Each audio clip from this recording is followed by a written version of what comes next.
I was 28 years old when my doctor told me that I'd be dead within 2 years if I didn't dramatically lose weight. I weighed 500 pounds, and I had no self-control when it came to eating. It wasn't uncommon for me to eat 10 Big Macs within a single meal. I had pretty much given up on life, and I thought that death would be the only way to end my miserable existence. But because I had nothing left to lose, I suddenly came up with a crazy idea. What if I traveled to a remote island without food and stayed there for a whole year? Forced starvation would leave me with no other choice than to lose weight. Now, I knew that fasting for long periods of time could be dangerous. Just recently, a guy in China died after water fasting for only 57 days.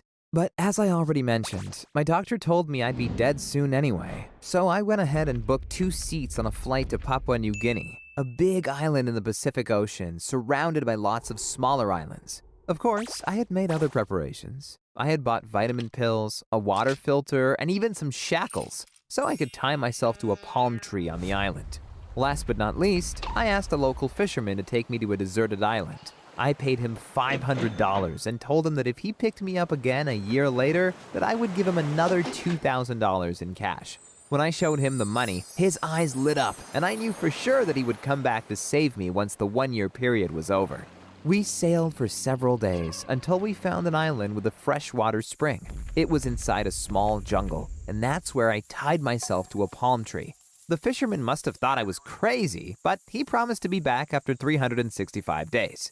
Oh, and if you're wondering why I brought the shackles, it's because I was worried that a random sailor would visit my island, and I would ask them to take me back to the mainland. So there I was, shackled to a palm tree. The first week was painful. My hunger got so bad I started chewing on the tree bark.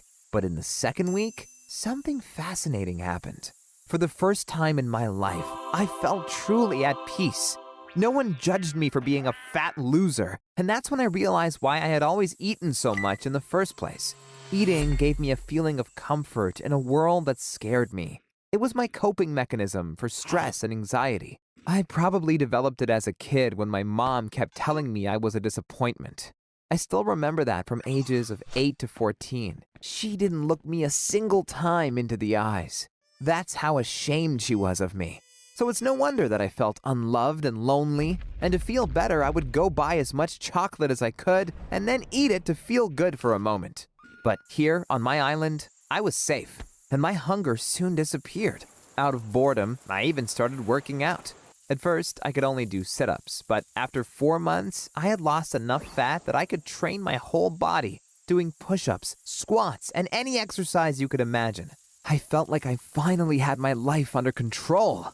But oh boy, I would soon find out how wrong I was about that. After day 180, I had lost enough weight that I could get my foot out of the shackles. I was free and thought that it might be healthier to start eating a little bit again. So I made a spear out of wood and went fishing. The first 2 weeks, I had no success. But then I caught a small octopus with my bare hands. It was a crazy fight, with the squid squirting black ink in my face. But I succeeded and had my first meal in almost 200 days. Of course, that was barely enough food for a single day, and my fast continued. And besides working out for several hours a day, I would also meditate for around 6 to 10 hours. One time, I even had an out-of-body experience. It felt as if my spirit floated out of my body and looked down upon me. I still can't explain it, but those things happen when you meditate a lot. Finally, I felt at peace with myself. Even though I missed human contact, when I saw a sailboat heading to my beach, I started waving, but they quickly turned around and sailed away again when they saw me. I realized I had probably scared them because I was naked. Well, I continued to exercise until my one-year stay was completed. I still remember when the fisherman came and saw me. He couldn't believe how slim and fit I was. I had lost more than 300 pounds, and I got jacked. Back home in the US, I immediately went to my mom's house. I wanted to show her that her son wasn't the fat loser she had known before. "Mom, it's me." She took a look at me and responded, Oh, you finally lost some weight. Too bad you're stuck with that ugly face. "Wow, someone was in a bad mood." I tried to shake it off, saying, "Yeah, but I'm feeling good on the inside, and that's what matters." Well, do you even have a girlfriend? Ouch. She had hit my weak point. I was 29 and still a virgin. I decided to go to a cafe where my high school crush was working. I wondered if she'd be interested in me now that I was better looking. Hey, remember me? I'm Seth from high school. Oh, hey, what can I do for you? Just a coffee. And by the way, do you want to grab a drink after work? I'm curious how you were doing, and there are some good bars around here. Ugh, yikes. Leave me alone. We weren't even friends in school. Ouch. Her words hurt, and I realized that I was still an unattractive loser to girls. No one wanted me. I went home devastated and fell back into my old habits. I ordered 2 family-sized pizzas and ate them in less than 30 minutes. It was another low point in my life, but this time I didn't even have a job. So once my money ran out, I was thrown out of my apartment and became homeless. By then, I was back at 300 pounds, and now I had to sleep on park benches. Luckily, I managed to take out another $20,000 loan from my bank, but I spent it all on food over the next 6 months. That's how I ended up gaining another 100 pounds. Every night I went to sleep praying I would die of a heart attack and never wake up again from this nightmare of a life. But that didn't happen. And then I ran out of money.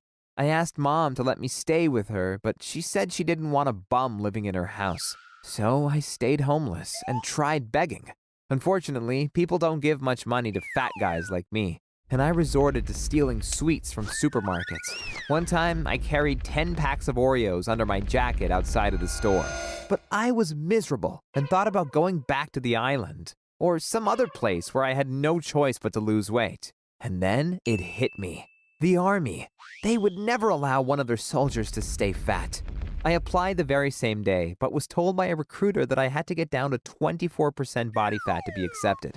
I thought, no problem, and went into the woods. I camped next to a river and chained myself to a big tree and threw the key far away. Again, I had no food with me, and the only way to free myself was to fell the tree with my pocket knife. It was a big tree, so I knew it would take months. To be exact, it took 3 months, which was long enough for me to become thin again. Then I applied to the army again, and this time successfully. It was the best decision of my life, because when I started overeating again during basic training, my sergeant noticed it and started publicly humiliating me by making me walk around without a shirt at all times, so everyone could see how overweight I was. It was so embarrassing that I actually started to eat less, and in the meantime, my sergeant also made sure I trained extra hard. If others ran 3 miles, I had to run 6. Today, I'm still in the army, and I'd rather endure hunger than my sergeant making me train double. By the way, I know how ridiculous this whole story must sound to you, but hey, it's the only way I know I can stay thin. Honestly, I'm just glad I'm still alive. Just do me a favor and don't fast for long periods of time without the supervision of a doctor. Some people die after a few months without food, and it's probably not worth the risk. Instead, you should befriend a bunch of fit guys, because if they see you getting fat, they will make endless fun of you. And that should be enough motivation to stay lean.